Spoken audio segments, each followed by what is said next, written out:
I am in the Technician C training program. It's got to come on. It's a field that I don't see a lot of women in, so I would like to take advantage of the training and try to excel and make a pathway for women. We recruit from within the company. I was hired as a bus operator. It helps me to understand not only the behind the scenes in terms of dealing with the safety, but how that affects our bus operators who work on the front line. Pneumatic-wise, an air system. We teach our students how to properly diagnose so that they can troubleshoot whatever the issue is. The most important part about a bus is the steering and brakes.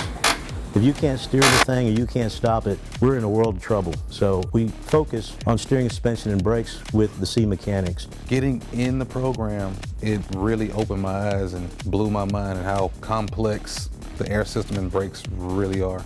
I knew absolutely nothing. I was lost.